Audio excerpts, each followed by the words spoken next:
Welcome to Om Datta channel. Thank you very much for watching these videos. जय गुरुदत्ता. శ్రీ గురుదత్తాత్రేయ భగవాన్ కలియుగ ప్రత్యక్ష ప్రథమ అవతారమైన శ్రీపాద శ్రీవల్లభుల చరితామృతము పారాయణము 8వ అధ్యాయం 8వ రోజు. దత్తావతారముల వర్ణనము. ఆత్మ సాక్షాత్కారము ఎట్లు కలుగును? బ్రహ్మజ్ఞానం కొరకు తప్పించువారే బ్రాహ్మణులు. ఆ మరునాడు తిరుమలదాసు అనుష్ఠానము పూర్తి చేసుకొనిన తదుపరి ఇట్లు చెప్పనారంభించెను. నాయన శంకరభట్టు, ఆత్మ సాక్షాత్కారమగునప్పుడు 15 కళలు తమ తమ భూతములలోనికి చేరిపోవును.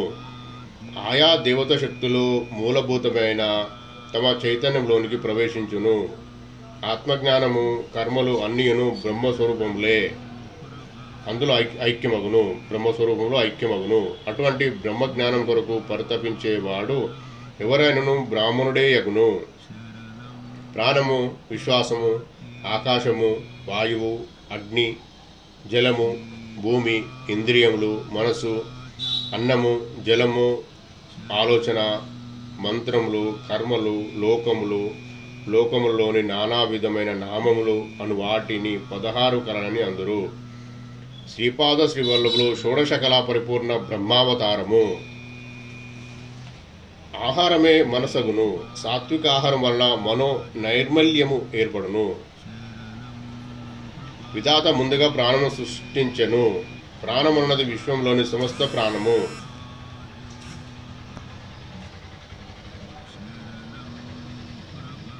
సూక్ష్మాత్మ హిరణ్యగర్భ నామంతో ఇది పిలువబడుచున్నది. సృష్టికర్త కూడా హిరణ్యగర్భ నామం ఉన్నది. మానవునికి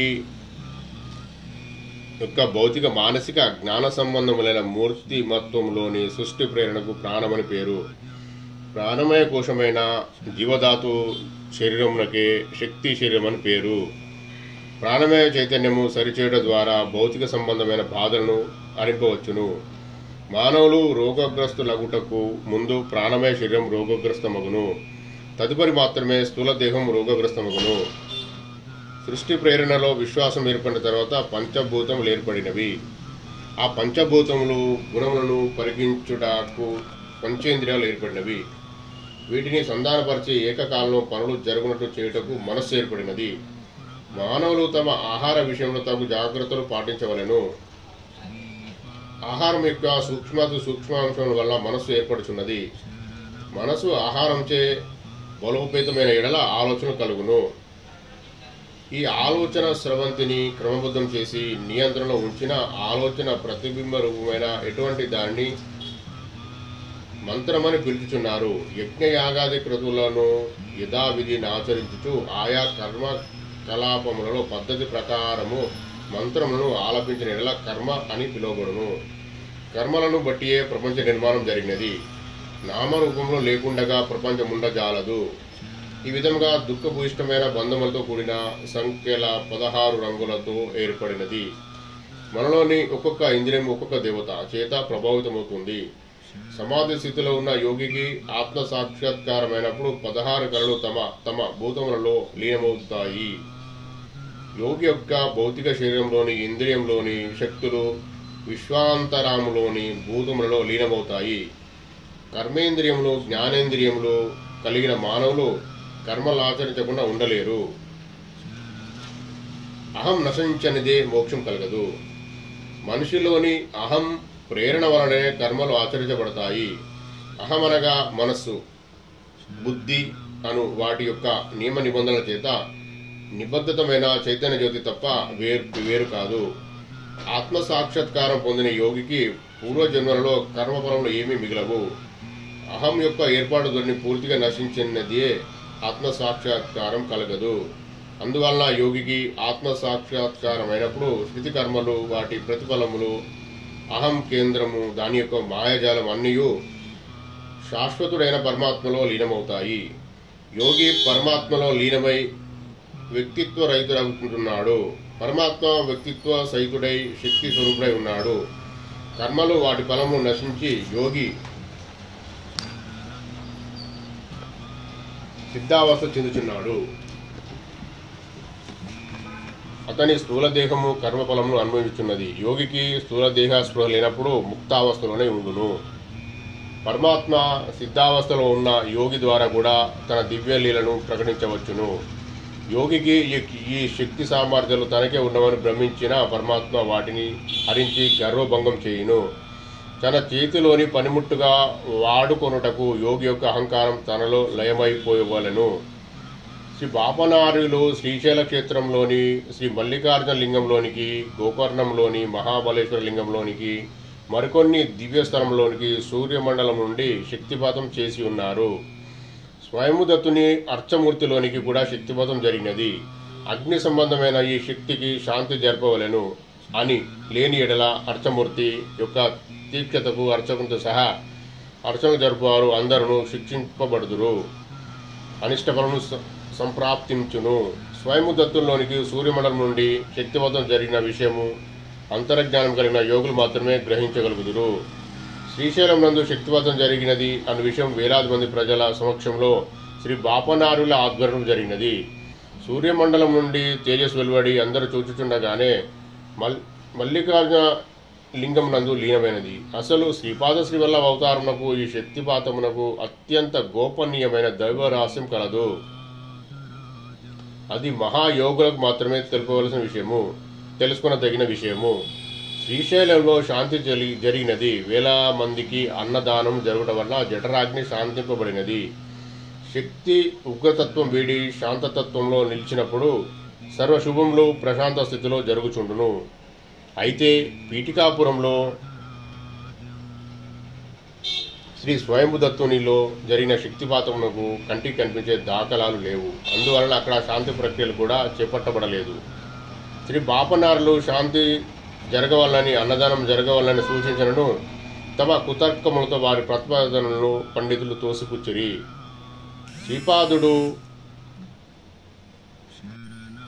శ్రీపాదుడు షోడశ కళా ప్రపూర్ణులు. కాలం గతించుండగా శ్రీపాద శ్రీవల్లభులు 2వ సంవత్సరంలోకి ప్రవేశించిరి. శ్రీవల్లభులు తమ అనేక లీలల ద్వారా షోడశకళా పరిపూర్ణమైన మహాయుగావతారమును విషయమును బోధన చేయుచుండిరి. తమ 16 సంవత్సరాల వయసులో పీఠికాపురమునకు వీడిరి. తర్వాత 14 సంవత్సరములు కురువాపురము తదితర ప్రాంతములు సంచరించినను వారి వయసు మాత్రం 16 సంవత్సరాల మీదే నిలిచి ఉండెను. దత్తాత్రేయుని షోడశనామాలు. 6 సంఖ్యకు మరి ఒక ప్రాముఖ్యత గలదు. శ్రీ దత్తాత్రేయ వారు పూర్వ యుగంలో 16 రూపంలో దర్శనమిచ్చుచుండిరి.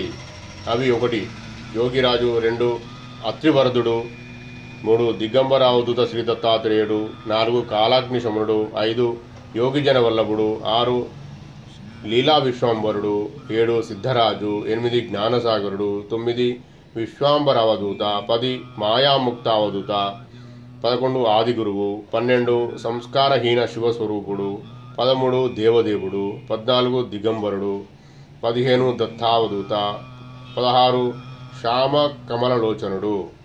యోగిరాజావతారము హిమాద్రి మీద సంతానార్థులై తపమాచరించుచున్న అత్రి అనసూలకు కార్తీక పౌర్ణిమ బుధవారం నందు కృత్తిక నక్షత్ర సూర్యోదయమున దర్శనమిచ్చడం జరిగింది. ఈ అవతారమున స్వామి స్ఫటికంలాగా నిర్మలంగా అవతరించారు. ఆ విధంగా అవతరించిన దివ్య స్వరూపమును అత్రి మహర్షి 100 సంవత్సరాల పాటు సమాధి స్థితిలో దర్శించెను. ఆ మహర్షి తపోగ్నికి ముల్లోకాలు తల్లడిల్లును. దాన్ని శాంతింప చేయుటకు ఒకానొక కార్తీక బహుళ పాడ్యమి గురువారం ప్రాతకాలంలో గురుహోరాలో మొదటి జాములో రోహిణి నక్షత్రంలో అత్రి మహర్షికి 6 చేతులతో దివ్య దర్శనమిచ్చి వరమును ప్రసాదించెను. దీనికి అత్రి వరదావతారం అని పేరు. అత్రి వరద రూపంలో సాక్షాత్కరించిన ప్రభువును అత్రి మహర్షి నాకు నీ వంటి సంతానమును గ్రహించుము అని ప్రార్థించెను. నాకు సాటి మరి ఎవరు లేరు, నన్ను నీకు దానం చేసుకొనిచున్నానని స్వామి పలికెను. దిగంబర స్వరూపంలో పసిపిల్లవాని వలె దర్శనమిచ్చెను. ఆనాడు శుక్రవారం, మృగశిర నక్షత్రం, సూర్యోదయ సమయం, కార్తీక బహుళ విద్య. ఈ స్వరూపమున దిగంబరావధూత దత్తావతారమని పేరు. ఈ స్వరూపమునకు దిగంబరావధూత దత్తావతారమని పేరు. అత్రిముని దర్శించిన దత్తుని దివ్య రూపము. శ్రీ దిగంబరావధూత దత్తావతారము అత్రి అనసూయలు ఇద్దరు దర్శించిరి. మార్గశిర పూర్ణిమ బుధవారం నాడు ఆ మహర్షి కన్నుల నుండి ప్రళయాగ్నిని పోలిన అత్యంత ఉగ్రమైన తేజస్సు బయలువెడలెను. ఆ తేజస్సు అనసూయ మాత గర్భంలోనికి ప్రవేశించినది. తదుపరి ఉగ్రత్వం నశించెను. ఆ పరంజ్యోతి పుత్ర స్వరూపంగా మారెను. దీనికే కాలాగ్ని శమన దత్తావతారం అని పేరు. నాయన శంకరభట్టు ఈ కాలాగ్ని శమన దత్తమూర్తి అప్పలరాజు శర్మ ఇంట అనేక తరముల నుండి ఆరాధనలు అందుకొని చుండెను.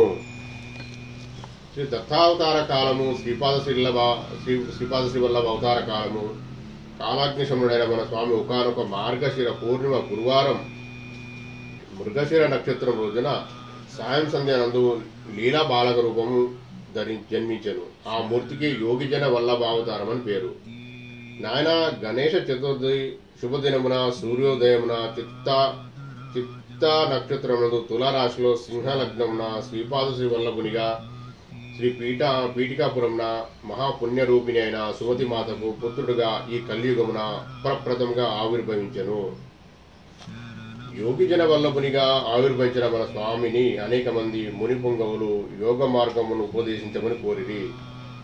వారిని పరీక్ష చేయుటకు స్వామి ఒకానొక మాయాకన్యను సృజించి ఆమెతో సరస సల్లాపములాడుచు ఒకానొక నదిలో మునిగి అంతర్ధానమయ్యను. దీనికే లీలా విశ్వాంబర అవతారం అని కూడా అందరు. ఈ లీలా పుష్య శుద్ధ పూర్ణిమ బుధవారం ప్రాతకాలం జరిగెను. నాయన మాయాకన్యగా దత్తాత్రేయుల వారి అర్ధాంగ లక్ష్మి అయిన అనగా మాతయ్య సుమి ఆ దివ్య భవ్య స్వరూపిణి శ్రీపాద శ్రీవల్లభ రూపం యొక్క వామభాగమందు కలదు. గుడిభాగమున శ్రీ దత్తాత్రేయుల వారు కలరు. అందువలన శ్రీపాద శ్రీవల్లభ రూపము అర్ధనారీశ్వర తత్వంలో ఉన్నది. ఇది దైవ రహస్యము. శ్రీ దత్తుని వివిధ అవతార రూపంలో మన ప్రభు కొంతకాలం బద్రికాశ్రమం నివసించను. శ్రీ స్వామిని అతడున్న సిద్ధజనులు పరీక్షించదలిచిరి. అప్పుడు స్వామి వారి సర్వశక్తులను హరించి వేసెను. వారు శరణాగతులు కాగా వారికి ఆత్మసిద్ధిని అనుగ్రహించెను. అది ఒకానొక మాఘ శుద్ధ పూర్ణిమ గురువారం మాఘ నక్షత్రం మధ్యాహ్న సమయమున జరిగెను. సిద్ధమునులకు ఆత్మసిద్ధిని అనుగ్రహించిన ఈ మూర్తిని సిద్ధరాజావతారం అని పేరు. నాయన శ్రీపాద శ్రీ వల్లభులుగా గణేష చతుర్దశి నాడు అవతరించుట ఖచ్చితంగా 2498 సంవత్సరములకు పూర్వం ఒక వింత సంఘటన జరిగినది. వివిధములైన ఉన్నత స్థితిలో ఉన్న మహాయోగులు బదరికాశ్రమమున కఠోర తపమాచరించి దత్తప్రభువును దర్శనమివ్వవలసినదని ప్రార్థించిరి. అప్పుడు వారికి 20 సంవత్సరాలు నవ యువక రూపమున శ్రీ ప్రభు దర్శనమిచ్చెను. పూర్వయుగం కాలంలోని అత్యంత పురాతనమైన జీవుల పరిణామక్రమం అత్యంత వేగిరపరచు క్రియాయోగం బోధించెను. సహజ పరిణామ దశలో 1,00,000 సంవత్సరంలో గాని పూర్ణత్వం నందు కొనలేని మానసిక చైతన్యం క్రియాయోగం వలన కొద్ది సంవత్సరంలోనే సిద్ధించును. ఉన్నత చైతన్యం భూమికలలోని మహాశక్తిని భూ చైతన్యంలోనికి, జల చైతన్యంలోనికి, వాయు చైతన్యంలోనికి, అగ్ని చైతన్యంలోనికి, ఆకాశ చైతన్యంలోనికి ఆకర్షించి ఆ మహాశక్తి సంకల్పమునకు అనుగుణంగా క్రింది భూమికలలోని స్థూలతత్వములను మార్చుట ఈ యోగ పద్ధతి.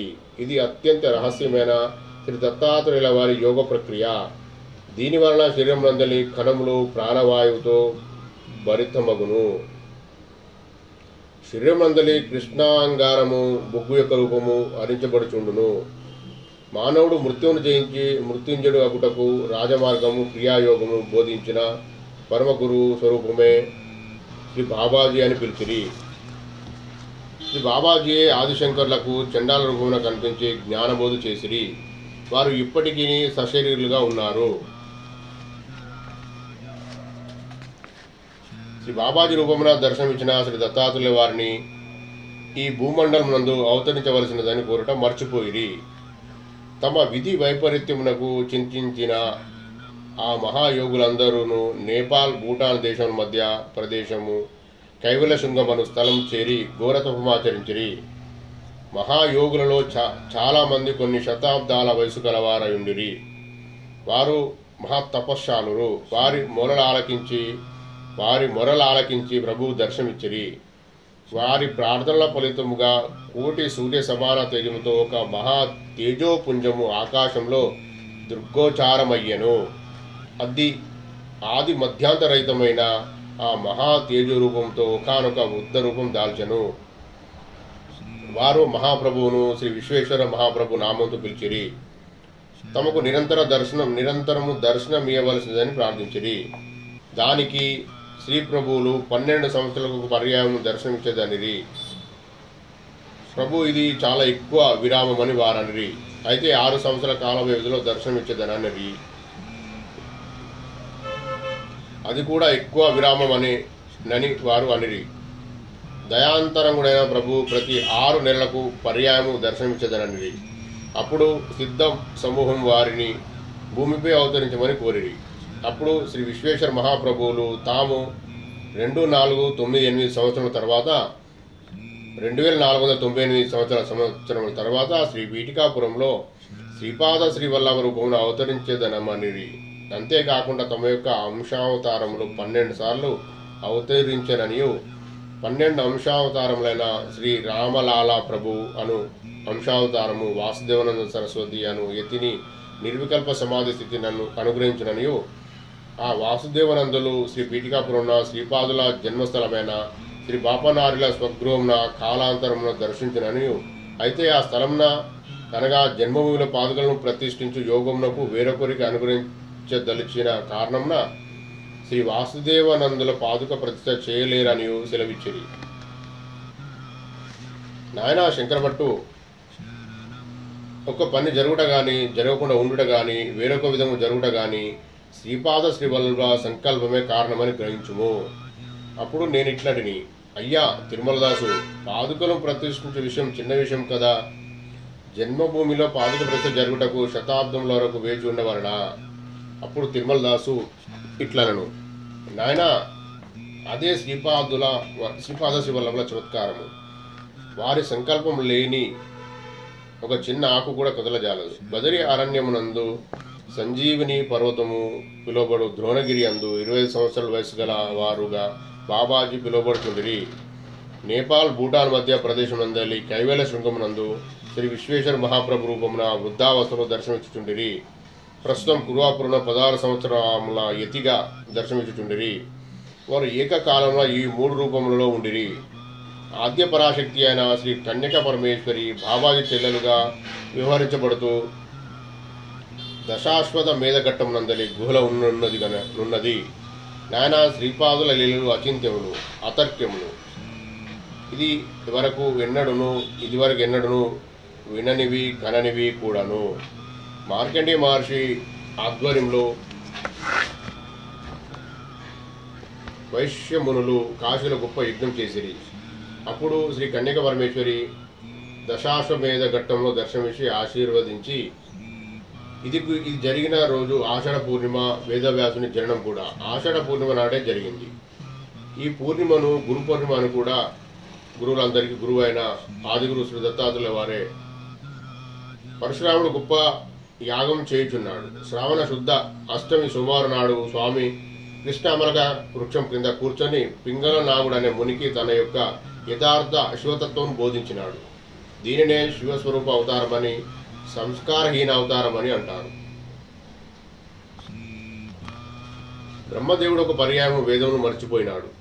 ఒకనొక భాద్రపద చతుర్దశి గురువారం చెత్తపిష నక్షత్రం నాడు దత్తస్వామిని ఆశ్రయించగా స్వామి అతనికి వేదమును అనుగ్రహించినాడు.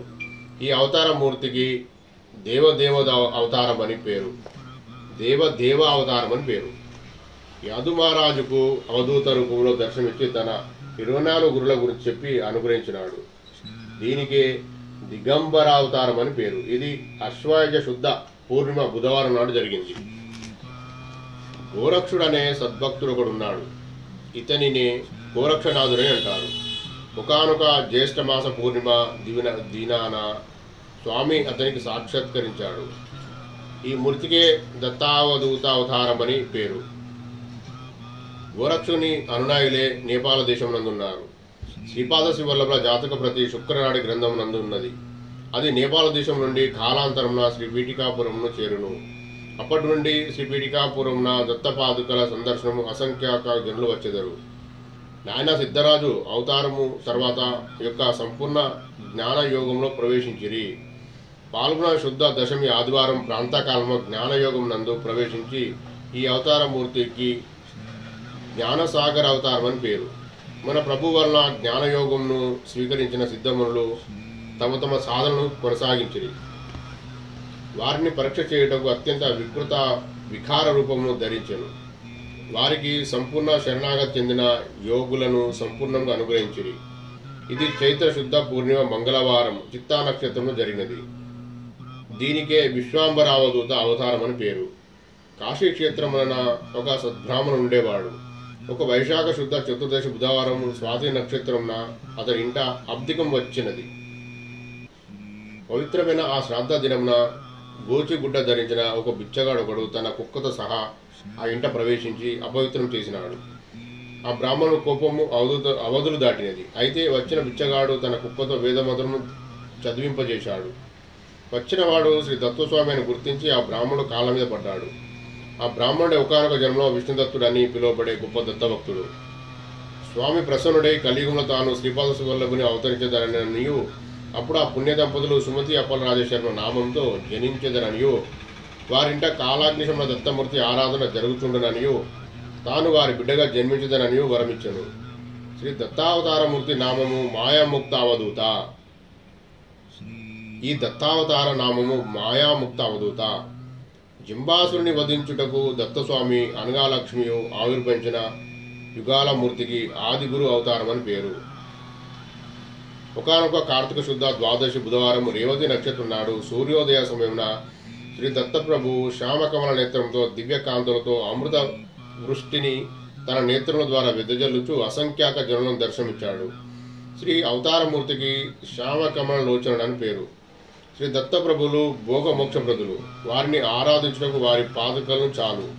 వారి పాదుకలను 4 వేదములు 4 కుక్కల రూపంలో పొంది నాకుచున్నవి అని అన్ని అపవిత్రలను పోగొట్టగలిగిన వేదములే అపవిత్ర శునకాలై వారి పాదపద్మములను వద్ద పడి ఉండగా వారి పవిత్రతను ఊహించడకు మానవులకే కాదు దేవతలకు సప్తర్షులకు కూడా అసాధ్యము. పూర్వం వామనావతారం వచ్చినప్పుడు వారికి సమకాలికుడగా వామదేవ మహర్షి అనే ఋషి ఉండేవాడు. ఆయన జన్మ సమయమున మాతృగర్భం నుండి తల ఒక పర్యాయం బయటకు వచ్చి పరిసరాలను పరికించి తిరిగి గర్భావస్థమయ్యాను. అప్పుడు దేవతలు ఋషులు ప్రార్థించక వారు తిరిగి జన్మించిరి. వారు ఆజన్మ బ్రహ్మజనులు. వారు ఆజన్మ బ్రహ్మజ్ఞానులు. అదేవిధంగా శ్రీపాదులు వారి జననంలోనూ జరిగినది. వారు కేవలం జ్యోతి స్వరూపము. ఈ ప్రకారం 2 సార్లు జన్మించడం వల్ల ఆజన్మ ద్విజులు. తమ పరిపూర్ణమైన అఖండ అనంత అద్వైత సచ్చిదానందంతో అవతరించిరి గనుక అవతారమున వారికి గురువాను వ్యక్తియే లేడాయను. వాస్తవమునకు వారు త్రిమూర్తుల సంయుక్త రూపం గాక వారికి అతీతమునున్న ఒకనొక ప్రత్యేక తత్వం.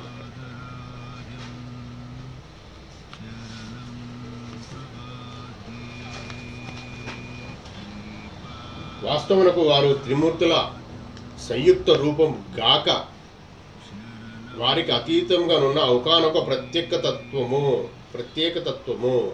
అందువల్ల వారు త్రిమూర్తులకు అతీతమైన 4వ తత్వమని సూచించుటకు చతుర్థి నాడు జనించిరి. సృష్టి అందలి ప్రవృత్తి గణములు నివృత్తి గణము రెండింటికి అధిపతి అయిన గణేశ తత్వం అని సూచించుటకు గణేశ చతుర్థి దినమున ఆవిర్భవించిరి. మాతృగర్భం నుండి తల ఒకసారి బయటికి వచ్చి తిరిగి గర్భావస్థను మహాయోగులు సిద్ధపురుషులు దేవతలు ప్రార్థించగా తిరిగి జన్మించిరి కనుక వారు ఆజన్మ బ్రహ్మ జ్ఞాన సంపన్నులు. చిత్తా నక్షత్రమునకు అధిపతి అంగారకుడు. ఇతని మంగళ గ్రహం అని కూడా అందరు. ఈ గ్రహము పాపస్థుడైన ఎడల జీవులకు అనేక అమంగళము సంప్రాప్తించును. అన్ని అమంగళను పరిహరించుటకు సర్వశుభమును ప్రసాదించుటకు ప్రభువు చిత్తా నక్షత్రమునందు జన్మించను. చిత్తా నక్షత్రమున శ్రీపాదుని అర్చించిన విశేష ఫలం కలుగును. స్వామి సాక్షాత్తు ధర్మశాస్త్ర గనుక తాను హరిహరాత్మజుడైన అయ్యప్ప స్వామిని అని తెలియజేయుటకు తులారాశిలో జన్మించను. వారికి తెలియని ధర్మ సూక్ష్మాలు లేవు. ధర్మ సంకటము ఏర్పడినప్పుడు వారిని ప్రార్థించిన సరి అయిన ధర్మపదము దర్శనమీయమగును. గ్రాములకు రాజైన సూర్యుని యొక్క సింహలగ్నంలో జనించుట తాను విశ్వప్రభుననియు దర్బారు చేయటకు వచ్చిన చక్రవర్తిని తెలియజేయుచున్నది. శ్రీ దత్తప్రభు నుండి త్రిమూర్తులు, వారి నుండి 30 దేవతలు, వారి నుండి 33 కోట్ల దేవతలు వచ్చినారు. శ్రీ దత్త ప్రభువు నుండి త్రిమూర్తులు, వారి నుండి 30 దేవతలు, వారి నుండి 33 కోట్ల దేవతలు వచ్చినారు. అందువల్ల దత్తనామ స్మరణ చేసిన సమస్త దేవత స్మరణ చేసిన ఫలం లభించును. వారి యొక్క బ్రహ్మముఖమునకు ఋషి పూజ చేయవలెను. విష్ణుముఖమునకు సత్యనారాయణ స్వామి వ్రతము, విష్ణు సహస్రనామం చేయవలెను. వారి రుద్రముఖమునకు రుద్రాభిషేకం చేయవలెను. వారి బ్రహ్మముఖము జిగోయందు సరస్వతి కలదు. మధ్యముఖ వక్షస్థలమందు లక్ష్మి కలదు. శివముఖ వామభాగమునందు గౌరీదేవి కలదు. సృష్టి అందలి సమస్త స్త్రీ దేవతా శక్తులు శ్రీపాదుల వామభాగమునందు గలవు. సమస్త పురుష దేవతా శక్తులు శ్రీపాదుల వారి కుడి భాగమునందు గలవు. తిరుపతిలో 7 కొండల మీద వెలిసిన శ్రీ వెంకటేశ్వరుడు సాక్షాత్తు దత్త ప్రభువే. వేంకారం అమృత బీజం, కట అనున్నది ఐశ్వర్య బీజం. వెంకటేశ్వరుడు అమృత ఐశ్వర్య ప్రదాత. వేం అనగా పాపము, కట అనగా ఖండించేవాడు, పారదురులవాడు అని అర్థం. శ్రీ వెంకటేశ్వరుడు శ్రీపాద శ్రీవల్లభులు అభిన్నమూర్తులు. అప్పుడు నేను ఇట్లాంటిని, అయ్యా తిరుమలదాసు, వర్ణాశ్రమ ధర్మం పాటించవలనని పూర్వమునందరి పెద్దలు వచించిరి. శ్రీపాద శ్రీవల్లభులు దాని కొంత భిన్నంగా చెప్పుచున్నారని తోచుచున్నది. నా సందేహమును నివృత్తి చేయవలసినది.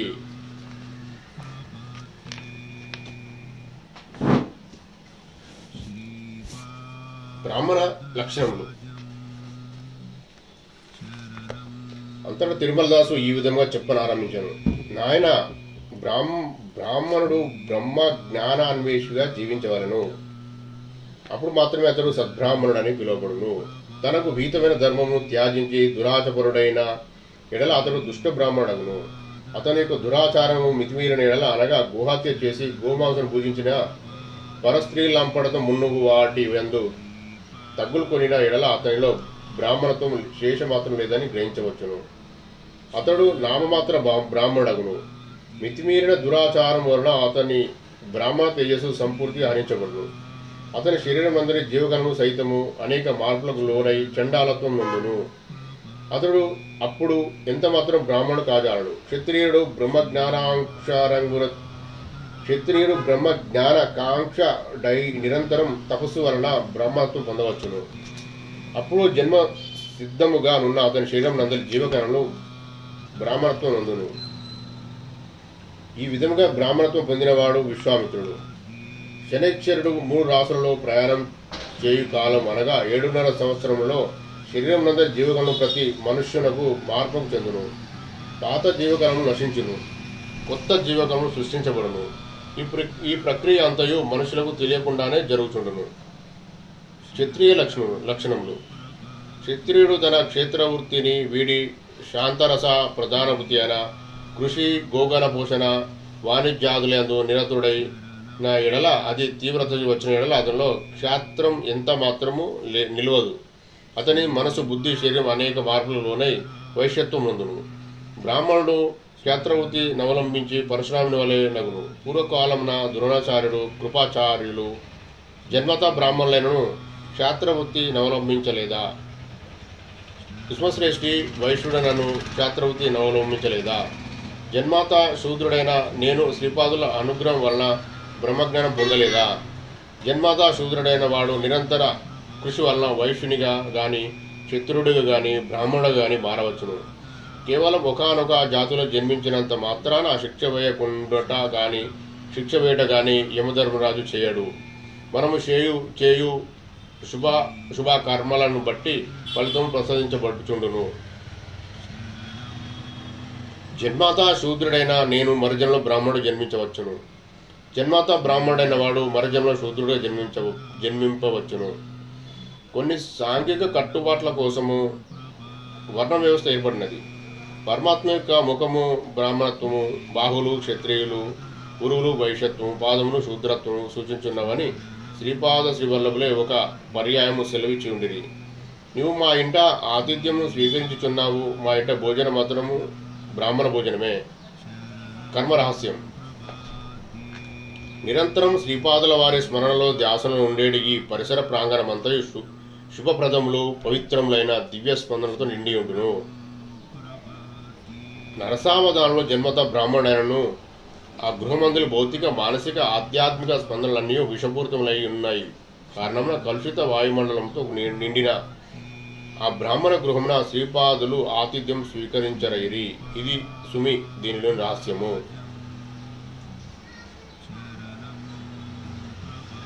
జీవులు తమ పరిణామ క్రమంలో గాని విపరిణామ క్రమంలో గాని కర్మసూత్రం అనుసరించి జన్మించుటకు అసలు కులములు అన్నవి ఉండవలే కదా. అందులకే ఆ ఏర్పాటు జరిగినది. జాన్ అనునతుడు జర్మనీ దేశస్థుడైన బ్రహ్మజ్ఞానాన్వేషి అయిన కారణమున పరిణామ క్రమం యొక్క చివరి దశలో కుర్వాపురంలో శ్రీపాదుల దర్శన భాగ్యమున అమోఘమైన అనుగ్రహం పొందగలిగాను.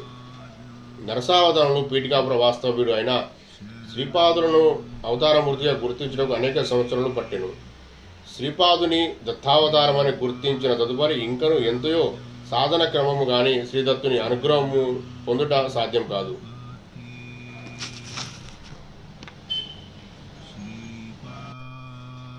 అప్పుడు నేను ఇట్లాంటిని, అయ్యా మీరు జీవకణములు మార్పు చెందునని చెప్పిదిరి. అయితే ప్రతి జాతికి ఒక ఆత్మ ఉండునా? పార్వతీదేవి ఇమవన్నముగా కుమార్తె అని చెప్పుటలో భావమేమి? అంతటా తిరుమలదాసు ఇట్లను, ప్రతి జాతికి ఒక ఆత్మ ఉండును, అది ఒక మానసిక పదార్థమై ఉండును. అమనాక్ శక్తి దివ్యాత్మైన శ్రీ దత్తుని నుండి వెలువడిన భాగం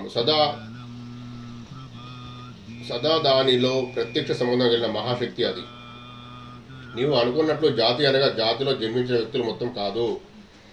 స్పృహ కలిగి ఉండి జీవించి ఉండిన జీవులలో జీవకణంలో ఏ విధంగా ఉండునో ఇదే విధంగా సామూహిక వ్యక్తిత్వమునందు ఈ వ్యక్తుల యొక్క వివిధములైన శక్తి సామర్థ్యములు గుణగణములు అంతర్లీనమై ఉండును. అదే విధముగా ప్రతి పల్లెకును ఆత్మ ఉండును, ప్రతి పట్టణమునకు ఆత్మ ఉండును, ప్రతి దేశమునకు ఆత్మ ఉండును. మనము నివసించే భూమికి కూడా ఆత్మ కలదు. దానిని మనము భూమాత అని పిలుచుచున్నాము. అనగా ఈ భూమి యొక్క అభిమాన దేవతను భూమాత అనుచున్నాము. ఈ భూమి యొక్క అభిమాన దేవతను భూమాత అని అనుచున్నాము. ఆమె యొక్క ఆత్మ పరమాత్మ నుండి వెలువడిన ఒకనొక మనస్సంబంధము కలిగిన మహాశక్తి. ఇదే విధంగా హిమవన్నగము నందు అభిమానం గల దేవత శక్తిని హిమవంతుడని పేరు. ఆ హిమవంతుడి కుమార్తెయే హైమవతి. సర్వసాక్షి అయిన సూర్యభవని కుమారుడు యమధర్మరాజు అయిన ఎడల జీవుల శుభకర్మాలను అనుసరించి తీర్పు చెప్పి పాపలను రక్షించు దేవాత్మ అని అర్థం.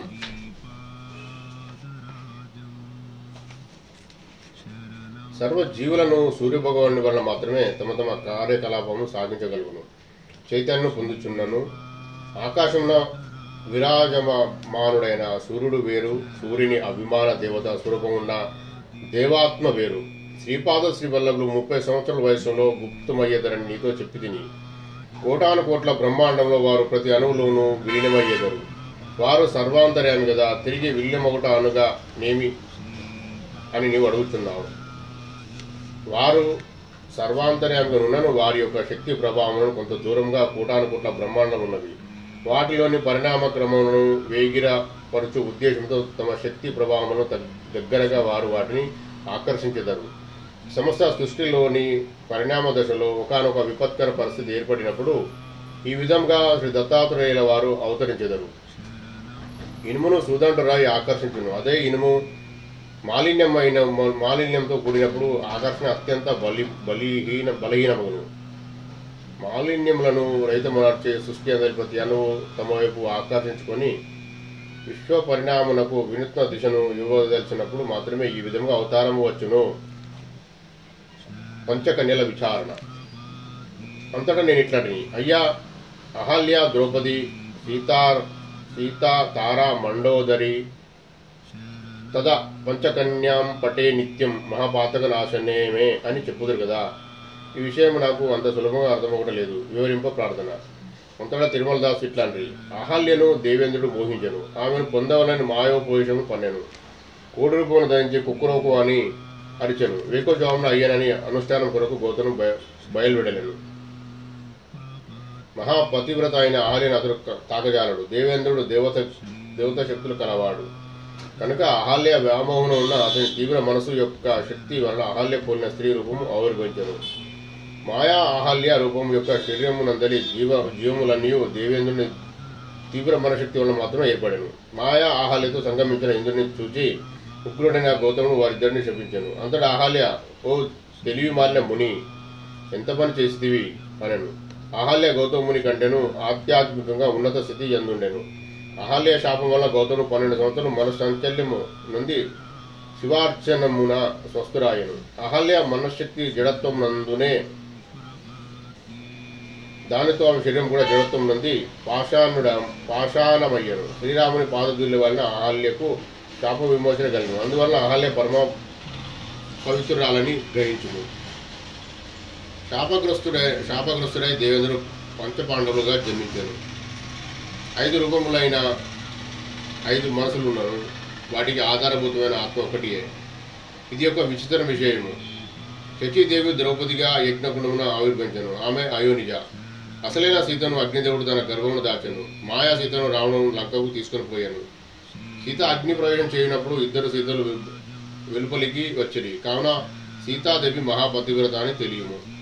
భూచక్రమందలి 12 రాసుల్లోనూ 27 నక్షత్రములు కలవు. 27 నక్షత్రములకు అభిమాన దేవత తారాదేవి జన్మించారు. ఆమె నిండు యౌవనవతిగా ఉండగా గురుగ్రహ అభిమాన దేవత అయిన బృహస్పతి మోహించారు. ఆమెను వివాహమాడాను. వృద్ధుడైన పతి నిండు యౌవనవతిని సంతృప్తి పరచజాలడు. ఇది ధర్మ విరుద్ధమైన విషయం. వివాహ సందర్భం చేసిన ప్రమాణాలను ఉల్లంఘించుచు శాంతవ్యం కాదు. తారాదేవికి బృహస్పతిని చూచినప్పుడు భర్తృభావమే కలిగేది కాదు. ఆమెలో తన ఎడల భర్తృభావం కలిగించవలసిన బాధ్యత బృహస్పతి మీద కలదు. సర్వధర్మములు తెలిసిన ఆయన ధర్మ విరుద్ధంగా ప్రవర్తించారు. తారాదేవి శరీరం నందలి జీవాణువులు ఆమె మన ప్రవృత్తికి అనుగుణంగా అనేక మార్పులు చెందెను. ఆమె మనస్సు నందు చంద్రుని రూపము నిలిచి ఉండెను. ఆమె హృదయము చంద్రాధీనమై ఉండును. ఈ విధంగా పరిణామ స్థితి నొందిన తారాదేవి పూర్వం బృహస్పతిని వివాహం ఆడిన తారాదేవి ఎంత మాత్రం కాదు. అందువల్ల తారాచంద్ర కలయిక ధర్మ విరుద్ధం కాదు.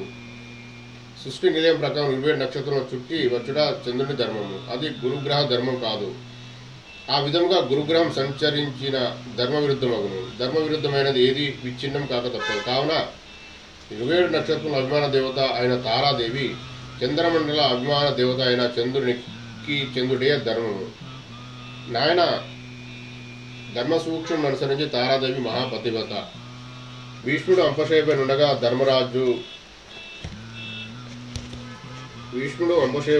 ధర్మరాజునకు హితోపదేశం చేశాను.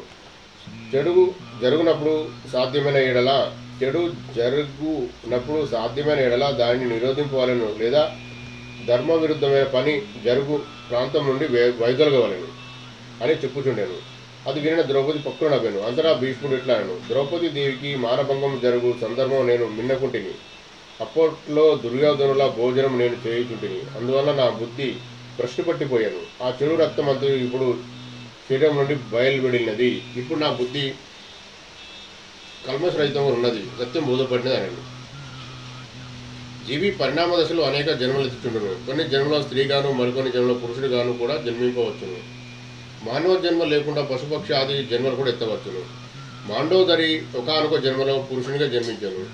ఆ జన్మనందు ఆమెకు చంచల స్వభావరాలైన ఒక భార్య, దుష్ట ప్రవృత్తి గల ఒక భార్య, మృదు స్వభావం గల ఒక భార్య ఉండేది. చంచల స్వభావరాలైన భార్య వానర జన్మనెత్తి వాలిగా ఆవిర్భవించను. దుష్ట ప్రవృత్తి గల భార్య రావణుడిగా జన్మించను. మృదు స్వభావము గల భార్య విభీషణుడిగా జన్మించను. కల్పాంతరం నందు వీరు ముగ్గురు మాండోదరి పురుషుడిగా జన్మించినప్పుడు అతని భార్యలే. ప్రస్తుత జన్మమున మాండోదరి వాలికి భార్యగాక అంగదుడు జన్మించను. తదుపరి రావణునికి భార్యగానయ్యను. రావణ వధానంతరం విభూషణుడికి పట్టపురానయ్యను. వాలికి భార్యగానున్నప్పుడు జీవాణువులు, రావణునికి భార్యగానున్నప్పుడు జీవాణువులు, విభీషణుని పట్టపురాణిగా ఉన్నప్పుడు జీవాణులు వేరువేరుగా ఉన్నవి. అందువల్ల మండోదరి కూడా పతివ్రతయే. అప్పుడు నేను ఇట్లాంటిని, అయ్యా స్త్రీలకు ఒకే భర్తతో ఉండవలననియో, పురుషులు ఏకపత్ని వ్రతులు ఉండవలననియో చెప్పుతారు కదా. బహుభార్యత్వం కానీ బహుభర్తృత్వం కానీ నిందనీయులు కాదా? కర్మచక్ర పరిణామం.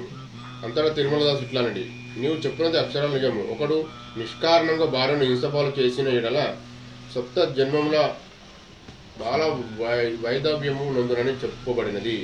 ఒక పురుషుడు 4, 5 స్త్రీలను వివాహమాడిన ఎడల మరుజన్మన ఈ పురుషుడు స్త్రీగా జన్మించును. ఆ 45 ఆ స్త్రీలు తమ కామవాసనలు సంస్కరణను నశింపని ఎడల పురుష జన్మనెత్తి ఆ స్త్రీని అనుభవించెదరు. అది ఒక జన్మమున జరిగిన వ్యభిచార దోషం కలుగును. ఆ స్త్రీని వేరువేరు జన్మలు విడివిడిగా పురుషుడు మారినను ఎడల దోషం లేదు. ఇది కాలచక్ర ప్రభావం. మహాచక్రం నందు ఇటువంటి వింతలు ఎన్నో జరుగుతుండును. స్త్రీ జన్మనెత్తిన ఎడల ఆ జన్మకు సంబంధించిన ధర్మం ఆచరింపవలను. పురుష జన్మ ఎత్తిన ఎడల ఆ జన్మకు సంబంధించిన ధర్మం ఆచరించవలను. భార్య భర్తను విడదీసిన పాతకులు అటు పురుష జన్మకు గాని ఇటు స్త్రీ జన్మకు గాని చెందకుండా నపుంసక జన్మం ఎత్తి సంసార సుఖం అన్నది ఏమో తెలియక దుఃఖం అనుభవించుచు మనస్తాపం నందుదురు. మాంస భోజనం నిషిద్ధము. ఒకడు మేకను చంపి 10 మందితో కలిసి దాన్ని భుజించిన కొనను ఆ మేక ప్రాణోత్కమన సమయంలో విపరీతమైన బాధను అనుభవించును. ఆ బాధమయ స్పందనలు వాయుమండలంలో నిక్షిప్తమై ఉండును. నాయన వాయుమండలం నందు బాధమయ స్పందనలు ఆనందమయ స్పందనలు నిక్షిప్తమై ఉండును. సత్కర్మ వలన ఆనందమయ స్పందనలు జనించును. దుష్కర్మ వలన బాధమయ స్పందనలు జనించును. చచ్చిన మేక తనను తిన్న 10 మంది మానవులను హింసించవలనని తలుచును. ఆ కారణం చేత ఆ మేక మానవ ధ్యాస వలన మానవ జన్మనెత్తును. మానవులు మేక జన్మము నెత్తుదురు. ఈ రకముగా కర్మ యొక్క ఫలితము ప్రతిచర్యను కలుగుచుండును. అందువలన మానవులు క్షమాగుణముల అలవరుచుకునవలను. సాత్వికుడు మేకను చూసినను దాని మాంసం తినలను. అది నిజంగా తనను పూర్వజన్మమున భక్షించిన మనుష్యుడైనను సరే క్షమించి బదిలిన ఎడల దానిని ప్రాణదానం చేసిన ఎడల అంతటితో ఆ కర్మచక్రం ఆగును. పీఠికాపురవాసులు సాంఘిక పుణ్యములు సంఘాతిక పాపములు ఒక్కసారి ఫలించి శ్రీపాద శ్రీవల్లభ జననము కారణమయ్యాను. పుణ్యజనులు వారిని శ్రీదత్తునిగా గ్రహించి శుభ ఫలితం పొందిరి. పాపజనులు వారిని శ్రీదత్తునిగా గ్రహింపగా మరింత అశుభ ఫలితం పొందిరి. శ్రీదత్తుని ఆరాధించుచు శ్రీపాద శ్రీవల్లభుల వారిని నిందించేవారు రౌరవాది నరకములు పొందుదురు. విషయం అర్థం కానప్పుడు మౌనం వహించడం మంచిది. అంతేగాని దివ్య భవ్యమైన శ్రీమన్మంగళ రూపమును నిందింపరాదు. వారు ముఖమునకు ఆరతులిచ్చుచు పాదములకు మేకులు కొట్టువారు.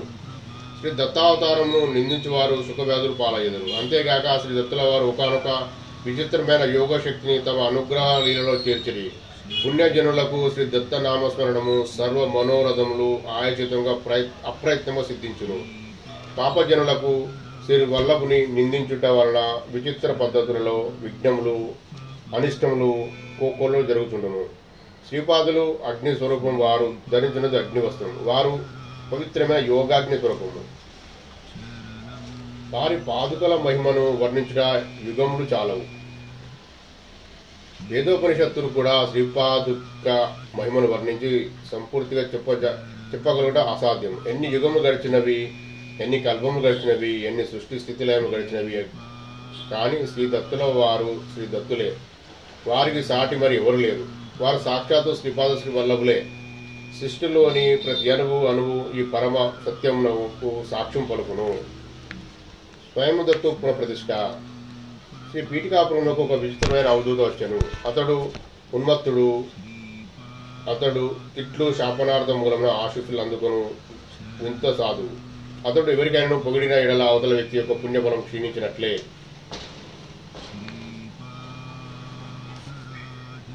ఆ సిద్ధుని పీఠికాపురవాసులు స్వయంబుద్ధత్తుడు ఎక్కడున్నాడని అడిగి, అప్పుడు ఆ సిద్ధుడు స్వయంబుద్ధత్తుడు సమస్త పుణ్యక్షేత్రంలో స్నానం చేసి ఏలా నదిలో ఉన్నాడని తెలిపారు. అంతటా ఏలా నదిలో ప్రయత్నం చేయగా స్వయంబుద్ధత్తుని విగ్రహం బయలుపడినది.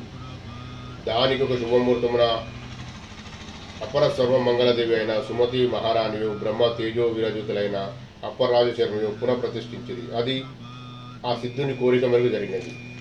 ఆ మహోత్సవమునకు శ్రీ బాపనారులు ఆధ్వర్యం వహించింది. విద్యారాణ్యుల ఆవిర్భావము. ఆలయంలో పునఃప్రతిష్ఠ జరిగినప్పుడు సిద్ధుని బాపనారులు తమ ఇంటికి భిక్ష పిలిచిరి. ఆ సిద్ధుడు వల్లే అనను. తాతగారింటనున్న శ్రీపాదుల వారు వారిని దర్శించింది. కేవలం 2 సంవత్సరాల వయసు నడుచుచున్న ఆ దివ్య శిశువును చూసి వారికి అమితమైన పుత్ర వాత్సల్యం పొంగువారినది. మేనమామైన వెంకవదానులు భుజంపై నెక్కి వినోదంగా మేనమామ పిలకతో వింత వింత చేష్టలు చేయుచు సిద్ధినొక చూసి శ్రీపాదులు నవ్వసాగిరి. నవ్వును వినిన సిద్ధుడు సమాధసిద్ధుడయ్యను. అతడు ప్రకృతిస్థుడైనప్పుడు శ్రీపాదుల వారిట్లనిది, మాధవ, నీ కోరిక మేరకు హిందూ సామ్రాజ్యం స్థాపించబడును. నాకు 16 సంవత్సరాల వయసు వచ్చినప్పుడు బుక్కరాయుడు స్థాపించును. హరిహరునకు బుక్కరాయునికి నీవు తోడయుండువు. నీవు విద్యారణ్య మహర్షి నామమున విఖ్యాతుడవయ్యదవు కాక. నీ సోదరుడైన సాయనాచార్యునింట రాబో శతాబ్దంలో గోవింద దీక్షితుడు జన్మించును. గోవింద దీక్షితుడు ఎవరో కాదు, నీవే. రాజర్షివై తంజారు మహామంత్రివై వర్ధిల్లెదవు గాక అనను. అంతటా సిద్ధుని కన్నుల వెంట ఆనంద బాష్పం జలజల రావాలను. శ్రీపాదులు వారిని అక్కున చేర్చుకునగా అలౌకుగా శ్రీపాదుల వారు సిద్ధుని పాదం నమస్కరించిరి. సిద్ధుడు ఇది ఏమి వింత అనను.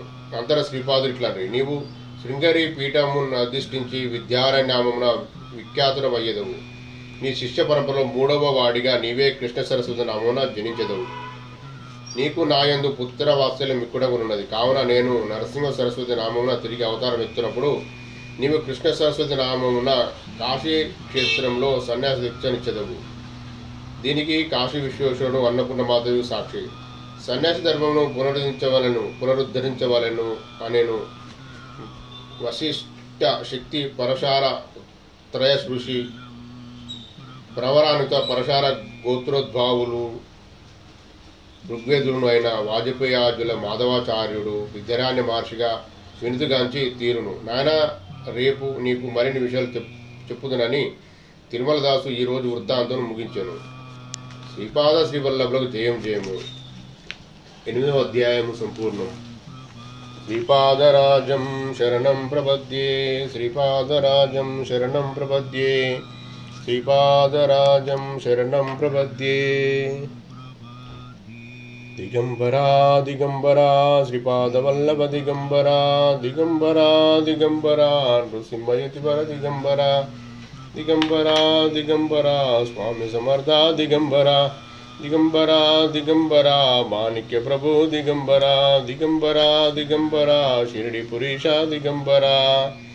అవధూత చింతన శ్రీ గురుదేవ దత్త స్వామి సమర్థ మహారాజ్ की जय. శ్రీపాదరాజం శరణం ప్రపద్యే. జై గురుదేవ దత్త. ఓం శాంతి శాంతి శాంతి. If you like this video, please like, share, subscribe. Thank you very much for watch this video.